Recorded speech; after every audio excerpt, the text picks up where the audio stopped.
Good morning and a very, very happy morning. We are reading Practicing the Power of Now, written by Eckhart Tolle. और ये power of now book का एक gist है, एक सार है, जिसके अंदर उसकी टीचिंग्स, मेडिटेशंस, एक्सरसाइज को हमारे लिए इजी करके दिया गया है ताकि हम उसे अपनी लाइफ में इम्प्लीमेंट कर सकें। पेज नंबर 32 पे हम ओरिजिन ऑफ फियर यानी डर कहाँ से शुरू होता है उसकी कॉन्वर्जेशन को आगे लेके चलते हैं। राइटर कहता है याद रखो कि इमोशंस जो हैं, भावनाएं जो हैं ना, ये बॉडी का रिएक्शन है आपके माइंड की वजह से। जो भी आपके माइंड में सोच आ रही है ये उसका एक रिएक्शन है, एक मैसेज जो बॉडी बराबर कंटिन्यूसली रिसीव करती है आपकी ईगो से। और ईगो क्या है? False mind made self. एक ऐसी आइडेंटिफिकेशन आपके माइंड के साथ में कि आप ये समझते हैं यही मैं हूँ। तो ये जो ईगो है ये आपकी बॉडी को कंटिन्यूसली कुछ मैसेज देती है। और ये मैसेज क्या है? डेंजर, खतरा, मैं खतरे में हूँ। और जब ये मैसेज आता है कि मैं खतरे में हूँ तो आप ये बताइए इमोशन कौन सी जनरेट होगी? डर की। ऐसा लगता है हमें कि हमारे पास में डर के बहुत सारे कारण हैं हमारी ज़िंदगी में। फियर ऑफ लॉस, कोई नुकसान ना हो जाए, फियर ऑफ फेलियर कि मैं कहीं पे फेल ना हो जाऊं, मेरी विनिंग रह जाएगी, लोग आगे निकल जाएंगे, फियर ऑफ बीइंग हर्ट कि कोई मुझे दुखी ना कर दे, मैं किसी को दुखी ना कर दूं, एंड सो ऑन। और अल्टीमेटली ईगो का जो सबसे बड़ा फियर है वो है मृत्यु, एनिहिलेशन, कि वो खुद ना ख़त्म हो जाए। ईगो के लिए ये जो मृत्यु है ना, ये हमेशा नेक्स्ट कॉर्नर पे ही खड़ी है। तो ये जो माइंड मेड स्टेट है ना, हमारी अवस्था, जो ये दिमाग की पहचान से बनी हुई है, ये fear of death effects every aspect of our life. कि पूरी ज़िंदगी हम ये मृत्यु के डर से क्या क्या नहीं करते हैं। पता नहीं कितनी तरह की दवाइयाँ खा लेते हैं, कितने प्रिकॉशंस रखते हैं, बहुत सी चीज़ों से अपने आप को, मतलब एवं सिर्फ चुटकी बजाई, आवाज़ जोर से की तो भी हम डरते हैं उसके अंदर, क्योंकि डरते हैं हम डेथ से। फॉर एन एग्जाम्पल, ऐसे लगता होगा कि ये बहुत छोटी सी चीज़ है और नॉर्मल सी चीज़ है कि compulsive need to be right in an argument and make the other person wrong. कि भाई कोई भी आर्ग्यूमेंट हुआ तो एक ज़रूरत है कि मैं ये बता दूं कि मैं ठीक था, तुम ही गलत थे, और अपने इस मेंटल पोजीशन को डिफेंड करना, जिससे कि आप बिल्कुल आइडेंटिफाइड हो due to the fear of death कि हाँ मैं ही ठीक हूँ। राइटर कहता है कि this is also coming from your fear of death. Now यहाँ पे डेथ, मृत्यु किसकी है? ईगो की। ये मृत्यु बॉडी आकार का नहीं, क्योंकि अगर मैंने ये मान लिया कि तू ठीक है मैं गलत हूँ तो किसकी मृत्यु हो रही है? ईगो, अहम, एक ऐसे सेल्फ की जो माइंड से आइडेंटिफाइड है। तो जिस समय आप अपने इस मेंटल पोजीशन के साथ में अपनी पहचान बना लेते हैं कि मैं तो गलत हूँ ही नहीं, तो जिस समय आप then if you are wrong और आप ये मान लें तो क्या होएगा कि जो mind based sense of self है ना, ये थ्रेटन्ड होगा और ये ख़त्म हो जाएगा। So you as the ego can not afford to be wrong. कि आप जिस समय अपने माइंड मेड सेल्फ से हैं, आप ये मान लेंगे मैं गलत हूँ तो ये ईगो ख़त्म हो जाएगी, इसकी मृत्यु हो जाएगी। तो आप अपने आप को तो गलत मान ही नहीं सकते, क्योंकि अपने आप को गलत मान लेना आपकी मृत्यु है।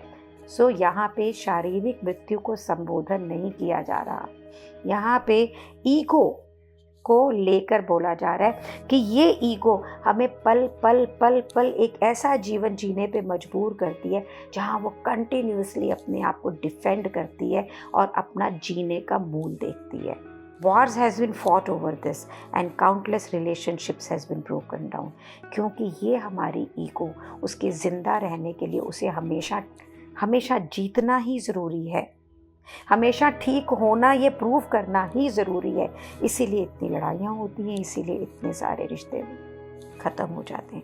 देखिएगा अपने जीवन के अंदर कितनी बार हमने तिल तिल करके अपने रिश्तों को मारा है, अपने बच्चों को बोला है you are wrong, I am right, अपने लाइफ पार्टनर्स को बोला है, अपने पेरेंट्स को बोला है, कितनों को बोला है। और ऐसी ट्रिवियल छोटी छोटी बातों पे भी बोला है कि जहाँ पे अगर हम रॉन्ग हो भी जाए, ना होते हुए भी अगर सोचते भी तो भी कुछ फ़र्क नहीं पड़ना था. I have done it so many times. And the moment you have disidentified from your mind, whether you are right, whether you are wrong, it does not make any difference to your sense of self at all. आपके being को कोई फर्क नहीं पड़ता है कि आप right है या रॉन्ग है. तो ये जो एक कंपल्सिव अनकॉन्शियस गहराई तक बैठी हुई फोर्सफुल डिज़ायर है ना टू बी राइट, ये ना एक आकार है, ये आकार लेती है वायलेंस का. तो जो ये लड़ाई का आकार लेती है, जो ये एकदम एग्रेसिव हो जाती है, ये नहीं रहेगी वहाँ पे जब आपकी इच्छा ही नहीं रहेगी कि मैं राइट हूँ या मैं रॉन्ग हूँ.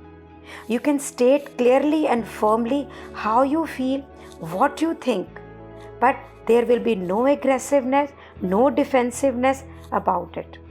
इसका एक बहुत ही ब्यूटीफुल एग्जाम्पल, पहले मैं बताऊँ कहना क्या चाह रहे राइटर क्या कहना चाह रहे हैं. जिस समय आप इस अवस्था में होते हैं, स्टेट में होते हैं, जब आपकी इच्छा नहीं है कि मैं राइट हूँ या रॉन्ग हूँ, इस समय आप बिल्कुल क्लियरली और मजबूती के साथ ये बताते हैं कि मैं क्या फील कर रहा हूँ, मैं क्या सोच रहा हूँ.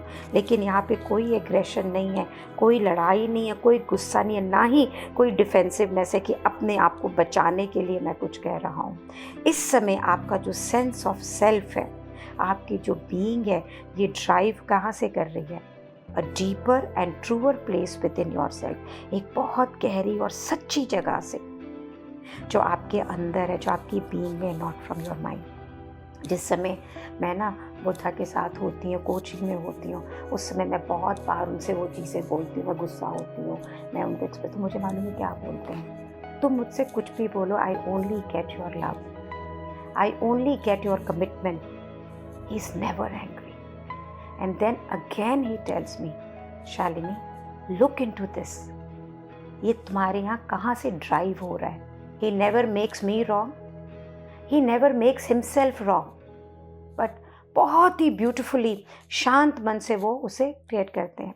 सो ये बुक रीड करने से आप समझिए, या इतने टाइम में अपने ऊपर काम कर रही हूँ, तो एक मेरी इच्छा, एक प्रैक्टिकल लाइफ से बता रही हूँ कि ये ऐसे होना चाहिए, वो होना चाहिए, यहाँ जाना चाहिए, ऐसे करो. मैं अपने हस्बैंड से पहले कहती थी अजय ऐसे, अजय वैसे, ये सारा ना ख़त्म होता चला जा रहा है. तो कई बार अजय जो मेरे हस्बैंड हैं, उनको ये लगता है कि मैं थोड़ी इनडिफरेंट होती जा रही हूँ.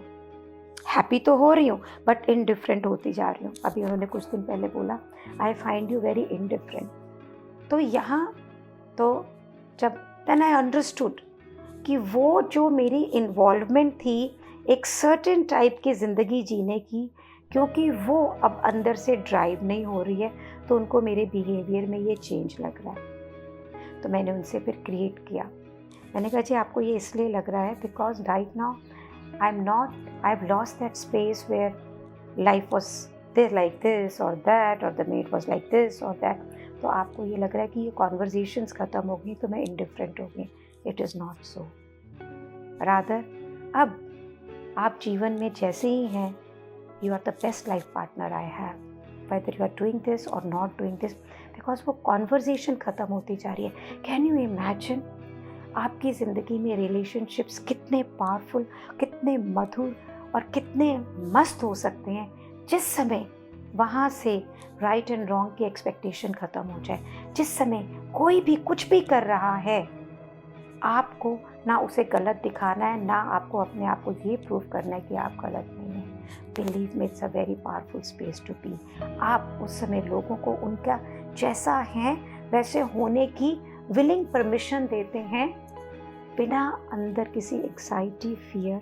सो राइटर यहाँ पे आपको एक एक्सरसाइज दे रहा है. Watch out for any kind of defensiveness, कि आप अपने अंदर अपने व्यवहार में देखिए कि कहाँ कहाँ आप अपने आप को डिफेंड करते हैं और क्या डिफेंड कर रहे हैं. ये सारी एक एल्यूजनरी, मायावी, भ्रम रहित आइडेंटिटी है, आपकी पहचान है, जो आपका माइंड आपके इमेज के अंदर क्रिएट करता है. ये सब कुछ फिक्टिशियस है, इसमें ट्रूथफुल कुछ नहीं है. By making this pattern conscious, जैसे ही आप अपनी इस पैटर्न को चेतनता में ले आते हैं, आप इसे साक्षी भाव से देखते हैं ना, आप इससे डिसआइडेंटिफाई हो जाते हैं और आपकी कॉन्शियसनेस की रोशनी के अंदर ये अनकॉन्शियस पैटर्न्स बहुत तेज़ी से डिसॉल्व होते हैं. Believe me, I am experiencing it and it really dissolves. और किसी भी आर्ग्यूमेंट, बहस का एंड होता है यहाँ पे, कोई भी पावर गेम यहाँ ख़त्म हो जाती है जो कि संबंधों के लिए जंग है, कोरोसिव है, ख़त्म करने वाली है. कि power over other is a weakness disguised as a strength.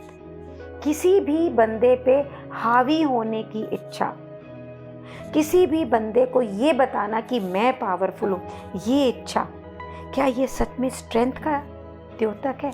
No no, it shows how weak I am, that I need to prove that I am powerful. When you are powerful, you don't need to prove you are powerful because you are powerful. जब अंदर से सच में ताकत होती है ना, तो ये हमेशा आपके पास अवेलेबल ही होती है. यहाँ पे कुछ भी साबित करने की ज़रूरत नहीं होती. You don't need to prove anything, believe me. What are you trying to do? And it is an extremely, extremely powerful space to be where you are who you are. पहले एक certain kind of behavior बच्चों के कितने बुरे लगते थे. Now you just tell them your state. So my niece went out with her friend और उसने अजय को बताया कि मैं बाहर जा रही हूँ और वो रात को रहेगी, मुझे नहीं मालूम था. Ajay forgot to tell me. और रात को मैं उठी जब, तो मैंने उसको नहीं देखा, तो आई वाज सो स्केयर्ड. मैंने अजय से बात, जब वो वापस आई तो we had a very peaceful discussion and I told her I am worried about her safety. और मुझे नहीं समझ में आता कि अगर मुझे कभी उसकी ज़रूरत हो तो मैं उसे कैसे फिर पाऊँगी, मुझे कैसे पता लगेगा कि वो मेरे पास कितनी देर में पहुँच सकती है. बिलीव मी, इतना ये हमारे रिलेशनशिप को एक दूसरे लेवल पे लेकर गया. और उसने अपने आप को बिल्कुल डिफेंड नहीं करा और उसने मुझे बोला आई अंडरस्टैंड एंड ताई I get your love and I also get my responsibility कि अगर आपको मेरी ज़रूरत हो तो आप मुझे कैसे पाते. मैं आगे से आपको सारे नंबर्स दे रही हूँ, जहाँ जाऊँगी बताऊँगी, और rather I will write it on the paper and put it on your dressing mirror so that you can reach me whenever you wish to. और हमारा रिलेशनशिप एक अपर लेवल पे चला गया. Believe me, it's a beautiful space to be. So can we look into our life wherever we are trying to prove we are the best?